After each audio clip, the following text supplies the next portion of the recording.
మన మైసూర్ పప్పు ఉంటుంది కదా, ఈ మైసూర్ పప్పు నాకు చాలా ఇష్టం. అయితే మైసూర్ పప్పు నేను చిన్నగా ఉన్నప్పుడు నాకు ఎయిర్ ఫోర్స్లో జాయిన్ అయిన ఒకతను వాళ్ళ దగ్గర, అంటే చిన్నప్పటి నుంచి తిండిపించోడే, వాళ్ళకి ఎయిర్ ఫోర్స్లో ఏం పెడతారు మీకు మంచిగా కండలు పెరగడానికంటే ప్రతిరోజు ఈ మైసూర్ పప్పు పెడతారన్నారు. అప్పుడు నేను వెళ్ళి మార్కెట్లో కొనుక్కొచ్చుకొని మా ఇంట్లో చేయమని చెప్పి చాలా తినడం మొదలుపెట్టాను.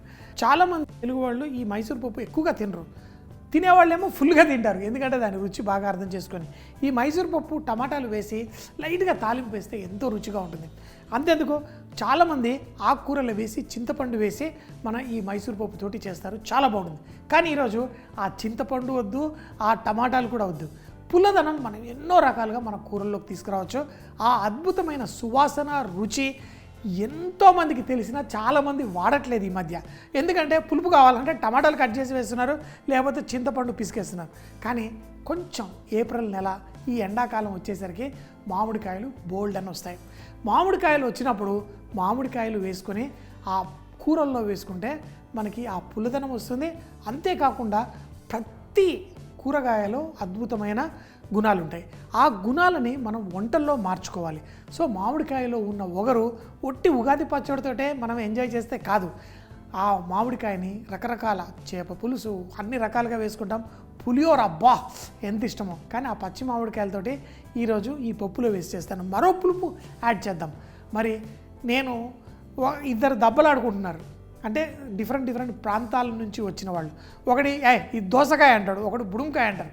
అంటే అదే దాన్ని వేరే ప్రాంతంలో వేరే పేర్లతో పిలిచే దీన్ని ఒక్కొక్క ప్రాంతంలో ఒక్కొక్క రకంగా. సో మరి బుడుంకాయ పులుసు అంటే, అలాగే దోసకాయ పులుసు అంటే అందరికీ ఇష్టం, కానీ రెండు ఒకటే. సో మరి చిన్న ఈ నిమ్మకాయ జాతికి చెందిన ఈ బుడుంకాయలతోటి ఈ దోసకాయలతోటి మనం ఈరోజు ఈ పప్పు కూర చేసుకుందాం. ఈ బుడుంకాయల్లో ఒక తండ్రి కొడుకు కొట్లాడుకునే ఒక కూరలా ఇది చాలా ఫేమస్ నాకు తెలుసు. ఎందుకంటే మా పక్కింటి అబ్బాయి, ఆ అబ్బాయి ఏమో ఇందులో గింజలు వేస్తే తిండు, వాళ్ళ నాన్నకేమో చిన్నప్పటి నుంచి ఆ కూరలో బుడుంకాయ తినడంలో మజా ఎప్పుడు వస్తుందంటే ఆ గింజలు అన్నీ వేసుకొని ఏ కూర వేసుకున్నా అందులో ఎంజాయ్ చేసేవాళ్ళు. కానీ ఇక్కడ అయ్యా కొడుకుల మధ్యలో ఆ తల్లి ఏం చేయాలో అర్థం కాక పాపం గింజలన్నీ కొన్ని వేసి సపరేట్గా ఉండి పెట్టేది. సో మరి గింజలు కూడా తినండి. పాతకాలంలో ఒక్క కూర చేసుకుంటే ఆ ఒక్క కూరలో ఆ గింజలు ఏరుకొని తినే ఆ మజా అది ఎక్కడ.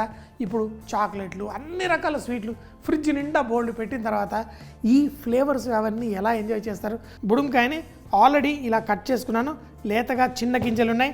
మరి మామిడికాయలు కూడా నాకు గాలి వచ్చిందంటే నెక్స్ట్ డే మామిడికాయ పచ్చడి చేయాలి, మామిడికాయ పులిహోర చేయాలి ఇలా. ఎందుకంటే ఈ ఏప్రిల్ నెలలో తప్పకుండా బాగా భయంకరమైన గాలి వస్తుంది, అప్పుడు బోల్డ్ మామిడికాయలు రాలిపోతాయి. ఆ చిన్న మామిడికాయల్ని మీరు పడేయకూడదు. ఆ చిన్న మామిడికాయల్లో టెంక ఇంకా రెడీగా ఉండదు, కానీ దాన్ని మనం పచ్చళ్ళల్లో కూరలల్లో అన్నిట్లో వేసుకోవచ్చు. అబ్బో దీనికి ఆల్రెడీ కొంచెం టెంకాయ వచ్చేసింది, రాలేదనుకున్నాను చిన్న కాయ. సో దీన్ని ఆ పిక్కని మనం తీసేద్దాం. తీసి దీన్ని మనం ఈరోజు చేసుకునే ఈ పప్పు కూరలో వేసుకుందాం. ఈ మామిడికాయ పిక్కలో కూడా అద్భుతమైన గుణాలు ఉంటాయి, మరోసారి షోలో చెప్తాను. సో మరి ఈ మామిడికాయ లేతగా ఉన్నదాన్ని ఆ తొక్కతో సహా మనం కట్ చేసేసుకోండి. చిన్న ముక్కలుగా కట్ చేసుకొని మనం ఇందులో వేసుకుందాం. తినేటప్పుడు ఒక బుడుంకాయ ముక్క తాకితే ఒక మామిడికాయ ముక్క తాకాలి. సో ఎన్ని ముక్కలు ఇలా కట్ చేసేసుకొని మనం ఈ బుడుంకాయలతో పాటు కుక్ చేసుకుందాం, అన్నీ వేసి కుక్ చేసుకుందాం. కానీ ఈరోజు స్పెషాలిటీ ఏంటంటే ఆ టేస్ట్. మనం ఆ నెయ్యి తాలింపు లాస్ట్లో వేసుకొని ఇంకేమి ఒక్కటండి, ఇలాంటి పప్పు కూర ఇలాంటివి చేసుకున్నాడు ఎక్కువ చేసుకోండి, అన్నంతో పాటు ఇది ఒక్కటి తినండి. మనకేమైపోయిందంటే, నాకైనా చిన్నప్పటి నుంచి మా ఇంట్లో ఎప్పుడూ ఒక్క కూర ఉండదు, 3-4 రకాల కూరలు ఉంటాయి. సో ఇలాంటి కూర చేసేటప్పుడు ఈ పుల్లదనంతో ఉన్నప్పుడు మిగతావి ఏవి పుల్లగా ఉండకూడదు. అలా కొంచెం చప్పగా ఉన్న కూరలతో పాటు ఇలాంటి పుల్లటి కూర ఎంజాయ్ చేసుకుంటే బాగుంటుంది. అంచుకి వేపుడు, బెండకాయ వేపుడు, దొండకాయ వేపుడు, లేకపోతే తోటకూర, ఇలాంటి ఆకుకూరలు వేపుడులో ఇలాంటి చేసి పెట్టుకోండి. అంతేగాని ఇది చేసి దీంతోపాటు పులుసులు, రసాలు, సాంబార్లు అన్నీ పెడితే కాదు.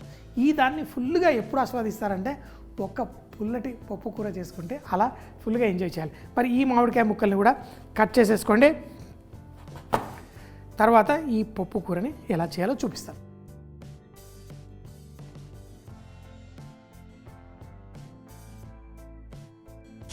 సో ఫస్ట్ మనం ఉడికించేసుకోవాలి కదా, ఇందులో నీళ్లు పోసుకోండి. పచ్చిమిరపకాయలు కొంచెం ఘాటు బయటికి తీసుకొస్తుంది. బుడంకాయ, దోసకాయ మీరు ఏ పేరుతో పిలిస్తే ఆ పేరుతో ఆ గింజలతో సహా వేసాను. అలాగే దీంట్లో మామిడికాయ ముక్కలు, పసుపు,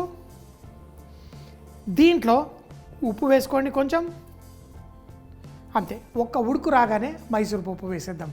కందిపప్పు, శనగపప్పు కొంచెం టైం పడుతుంది, కానీ మైసూర్ పప్పు ఆల్రెడీ నీళ్ళల్లో నానబెట్టాను. ఇలా వేడి చూపిస్తే చాలు ఉడికిపోతుంది. చాలా ఫాస్ట్గా ఉడికి మంచి టేస్టీ వస్తుంది. చెప్పాను కదా, పౌష్టిక విలువలు, ప్రోటీన్ శాతం కూడా ఎక్కువ ఉంటుందని చిన్నప్పటి నుంచి, అంటే ఆ ఎయిర్ ఫోర్స్లో వాళ్ళు బలంగా ఉండడం కోసం తినిపించాలి.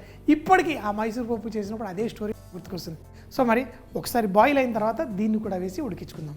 బుడంకాయ, మామిడికాయ ఇలా ఉడుకుతున్నప్పుడు దీంట్లో మన ఈ మైసూర్ పప్పు వేయండి. వేసి ఉడికిచ్చేద్దాం. కేవలం ఒక్క నెయ్యి తాలింపు వేస్తే చాలు. నిమ్మకాయ అక్కర్లేదు, చింతపండు అక్కర్లేదు, టమాటాలు అక్కర్లేదు. ఎండాకాలం పులుపుని స్వాగతం పలికేది మన దోసకాయ, మామిడికాయ. దీన్ని వేసి ఎర్రటి పప్పు చేసుకోండి, చాలా చాలా బాగుంటుంది. చూడండి, పర్ఫెక్ట్గా ఈజీగా ఉడికిపోయింది. ఇప్పుడు దీనికి కావాల్సింది నెయ్యి తాలింపు వేసుకోండి, పర్ఫెక్ట్గా తయారైపోతుంది. ఇది పక్కన పెట్టేసుకోండి. ఎంతో సింపుల్గా చేసే కూరల్లోనే అద్భుతమైన రుచి ఉంటుంది. సో దీనికి మనం నెయ్యి అయితే 1 కాదు 2 కాదు, ఒక 3 చెంచాల నెయ్యి వేసుకోండి. అప్పుడప్పుడు అంటే నూనెలో అయినా నెయ్యిలో అయినా మనకు వచ్చేది అవే క్యాలరీస్, కానీ నెయ్యి వేసుకుంటే దాని రుచి వేరు. మంచిగా ఆవు నెయ్యి వేసుకొని దీంట్లో గట్టి తాలింపు అంటే కొంచెం ఎండుమిరపకాయలు కూడా లైట్గా ఆ వేగినప్పుడు కొంచెం కలర్ రావాలి, అప్పుడు ఆ మంచి ఫ్లేవర్ బయటకు వస్తుంది. దాంట్లో ఆవాలు చిటపట్లాడాలి, కొంచెం వెల్లుల్లి లైట్గా క్రష్ చేసి వేసుకుంటే చాలా బాగుంటుంది. మన నెయ్యి వేడెక్కిన తర్వాత ఆవాలు చిటపట్లాడాలి, కానీ ఎండుమిరపకాయలు చెప్పాను కదా కొంచెం రంగు రావాలి, వాటిని కూడా వేయండి. అయితే ఈ ఎండుమిరపకాయల్ని ఈ నెయ్యిలో ఇలా ఇలా జలకాలాడిచ్చి ఆ రంగు కొంచెం మారాలి, అప్పుడు ఆ ఫ్లేవర్ అనేది బయటకు వస్తుంది. దీంట్లో జీలకర్ర వేసిన వెంటనే మంట తగ్గించుకొని ఇందులో వెల్లుల్లి రెబ్బలు క్రష్ చేసి, తర్వాత కరివేపాకు, కావాలంటే మీరు ఇందులో ఇంగువ కూడా వేసుకోవచ్చు. ఇందులో కరివేపాకు, దీన్ని మన తయారు చేసుకున్న పప్పులో వేసేయండి. పైనుంచి కొత్తిమీర వేయండి, అంతే. ఎప్పుడు కందిపప్పు, శనగపప్పే కాదు, అన్ని రకాల పప్పులు తినాలి, అంతే. స్టవ్ కట్టేయండి, వేడివేడిగా వడ్డించుకోండి. ఇందులో చూడండి మన మామిడికాయ, బుడంకాయ అన్నీ వేసి అన్నంతో వేడి అన్నంని కలుపుకొని దీన్ని తింటే భలే సూపర్గా ఉంటుంది. ఇందులో ఆ ఫ్లేవర్స్ అన్నీ ఎంత స్ట్రాంగ్ ఉంటాయంటే అన్నం లేకుండా డైటింగ్ చేసేవాళ్ళు దీన్ని ఒట్టిగా ఇలా సలాడ్లా కూడా తినేసేయచ్చు. ఎంతో టేస్టీగా ఉంటుంది ఈ పప్పు. సో ఇంకేంటి ఆలస్యం, ఏం అక్కర్లేదు, ఇలాంటిది ఉంటే కడుపుకి ఎంతో ఆనందం కలిగిస్తుంది. ఎప్పుడు చెప్తాను కదా, బీ రిచ్ ఇన్ కుకింగ్. మన వంటల్లో శ్రీమంతులు అవ్వాలంటే అన్ని రుచులు మనం సొంతం చేసుకోవాలి. ఎంత సింపుల్ ఫుడ్ అయితే అంత గొప్పగా ఉంటుంది మన సాటిస్ఫాక్షన్.